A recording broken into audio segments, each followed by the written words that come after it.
It was a night to forget for Mississippi State, as many nights have been here at Tiger Stadium in Baton Rouge. The Bulldogs had a 13-0 lead in that first half with about 2:15 left in the second quarter. Couldn't hold on to that lead. 31 points to 3 for LSU the rest of the ball game, and the Bulldogs just kind of self-destructed down the stretch as State loses 31-16 to LSU. And just about as winnable a ball game for Mississippi State as they're going to get inside this stadium. The Tigers are at a little bit of a building mode, maybe not rebuilding, but building a little bit, as Brian Kelly is in his first season. He's been successful everywhere that he's been, and so far in the first 2 out of 3 games, LSU still has some question marks on the offensive side of the ball. They lost to Florida State in a fashion that this fan base was not very happy about in Brian Kelly's first game. You have that throwaway game there against Southern that you don't learn a whole lot. And in this game, for most of the ball game, LSU was not particularly consistent or impressive on the offensive side of the ball. But as Mississippi State's offense and the special teams continued to give LSU chances, as this program and as this university does in many sports along the way, they take advantage of that. You can't give LSU those chances. You definitely can't do it here at Tiger Stadium. It was kind of a sleepy crowd for the first 2.5 quarters, and Mississippi State brought them to life. And that's kind of how this game played out for the Bulldogs. The Bulldogs came out. They're very inconsistent on the offensive side of the ball, didn't sustain a whole lot of drives and end those drives in points. And I thought LSU did a really good job defensively, kind of confusing Will Rogers. They were throwing him off a little bit with some of their pre-snap looks. And he said post-game that those looks changed. Whenever he snapped the ball, they were doing something completely different of what they were showing. And I thought last year LSU did that to Mississippi State and disrupted Will Rogers' rhythm in the air raid for about 3 quarters until State was able to get some touchdowns and some points late in that ball game. Tonight they did the same thing. State's time of possession was 5 minutes fewer than what LSU was able to do, and this is a team that controls the football. State was not able to control the football for most of this ball game. They turned it over in special teams on a huge muffed punt by Austin Williams, a guy that, I mean, at this point, I know a lot of State fans are very upset, but you got to kind of feel bad for him too. I mean, he's a guy that can show consistency for the majority of the season, and that one mistake that he makes, it seems like, really comes back to haunt Mississippi State. We saw it against Ole Miss 2 years ago in the Egg Bowl. Had a touchdown turn into a fumble that was returned back to, I think, the 10-yard line whenever he fumbled on the goal line. Last year in the bowl game against Texas Tech, muffs a punt. The Red Raiders get some momentum in a game that was already kind of shifting their way right before the half. And then today, defense is giving Mississippi State a chance. You got a 6-point lead in this ball game with about 50 seconds, I think, left in the third quarter. Your defense gets another big stop, forces a punt, and Austin Williams muffs it at the 10-yard line, and I thought that was really the turning point of the ball game. Mississippi State, you catch the ball right there, you're probably going into the fourth quarter with a 6-point lead. And as badly as you've played offensively, you have faith in your defense to come through. And Mississippi State gave them the ball at the 10-yard line, and on third down in the fourth quarter, Jaden Daniels scrambles in a couple of plays on second down, and then on third down he gets the touchdown on the run, and they kind of take over the ball game. And that was the game for State. They were doing nothing on offense. I think the defense was really tired there down the stretch. LSU was able to score 3 straight possessions to close out the ball game, and I just think the defense did its job. As bad as Mississippi State was on offense and on special teams, the defense did enough for those first 3 quarters to win this ball game. If State was able to sustain a couple of drives, you don't make the mistake on the punt, and you make sure that LSU isn't gift-wrapped these situations. And that's what happened. You missed an extra point on the first possession of the game. That's the 3rd missed extra point by Mississippi State. Special teams continues to be just for lack of a better word, just inconsistent, which is the word that Mike Leach loves to use, but really there's not a better word to use for Mississippi State than inconsistencies, especially on the special teams. And I thought there were some big plays in special teams. Xavier Thomas, the true freshman, got you 2 big punt returns. One of them, I think, led to points right before the half. for Mississippi State. Tula Griffin had 2 really big kick returns, but you have a block in the back that brings one of those back. And, for some people that thought that was a questionable call, I didn't see it, so I can't say one way or the other. But special teams is killing Mississippi State in the losses that they've had the last 2 years. This has happened now 2 years in a row. Mike Leach made a change as special teams coach. He went out and recruited 2 kickers out of the portal, recruited a punter out of the portal, which there's really nothing from the punt team that you can be upset about. But and Austin Williams has been here for 6 years. He's one of your more consistent guys, and there's really nothing else that you can say about that other than Austin just wasn't able to make a play right there. But you can't blame Austin Williams for this football game. You can't blame Ben Rabin for missing an extra point in the first quarter as the reason you lost this game.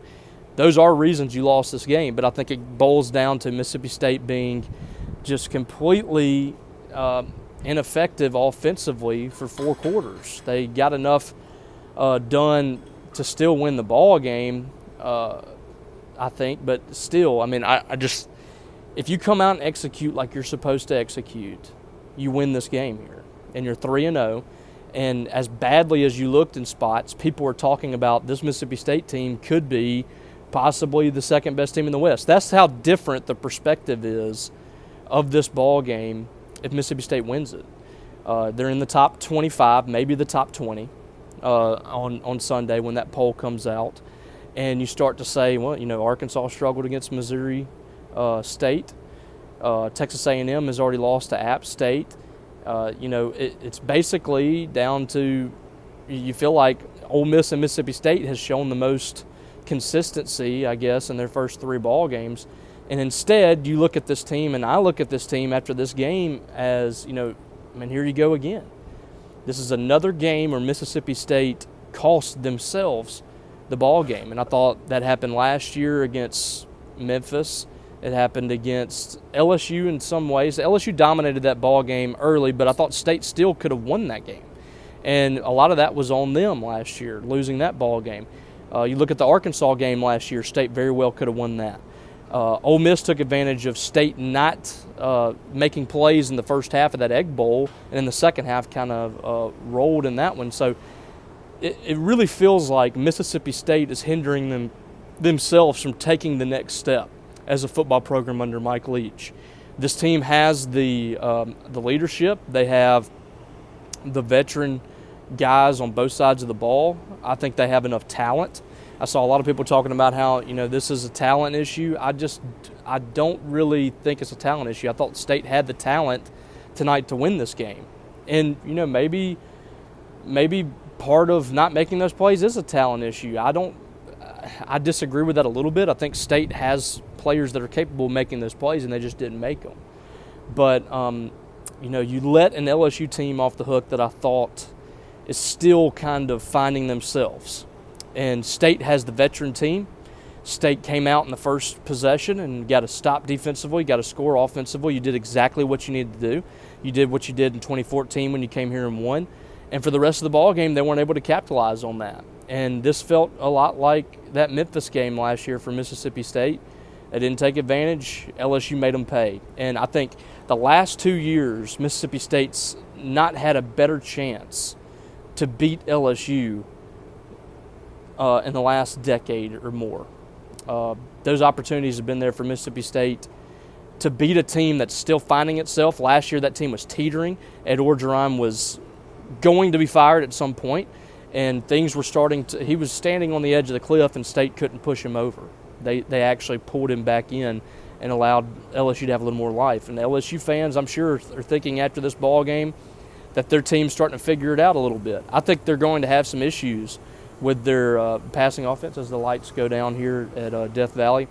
I think they're going to have some issues with their passing offense. I didn't think that they were super impressive on the offensive side of the ball, but I thought Jaden Daniels figured out as time went on that he could find some space to run, and he made Mississippi State pay when they left those open lanes, because that's what he does best. He really struggled to throw the ball when he was in the pocket and outside of the pocket for that matter.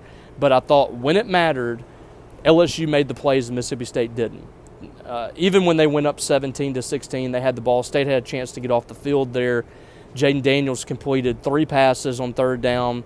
He completed another pass on 4th down, and all of them to that guy that was committed to Mississippi State for a long time. And on signing day, LSU came in and offered him a scholarship, Malik Neighbors. He made Mississippi State pay there in the end. Didn't do much of anything in the first 3 quarters, but he was there when it mattered most. And that's what happens when you play LSU and you give them opportunities. This place is magical. This place makes average teams and bad teams at LSU look pretty good sometimes.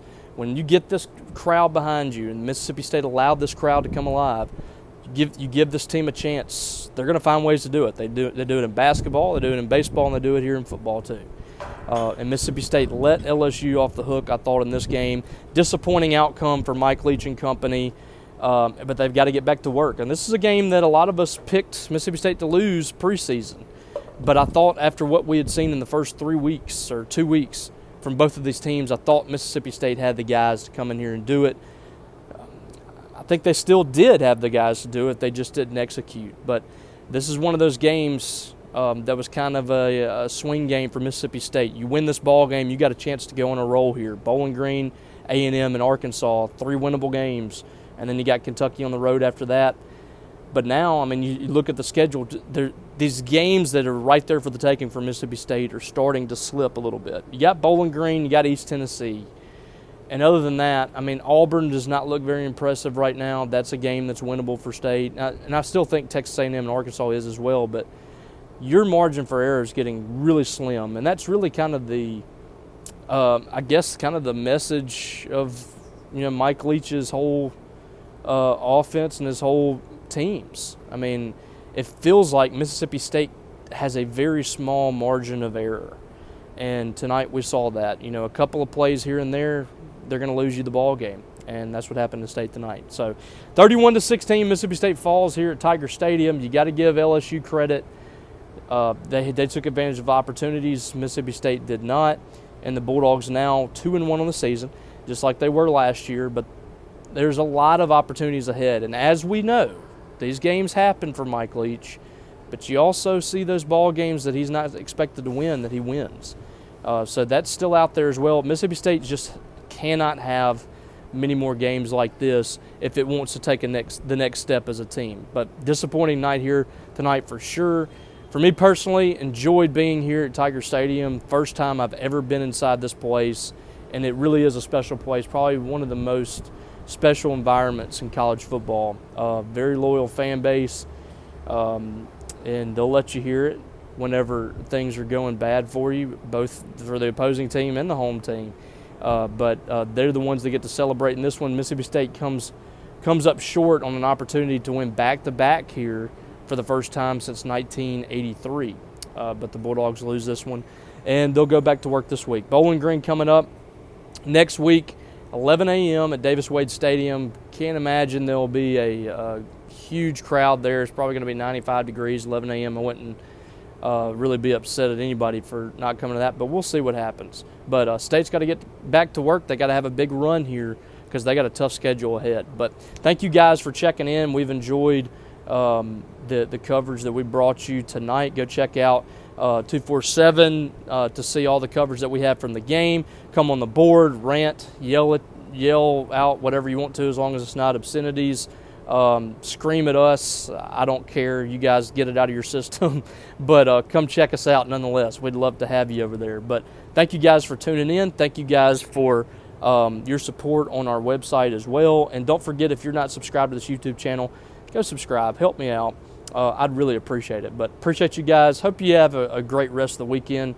Don't let this get you down too bad. I mean, this is Mississippi State. You got to be... You have to be hardened at this point. You guys have to be used to this stuff, huh?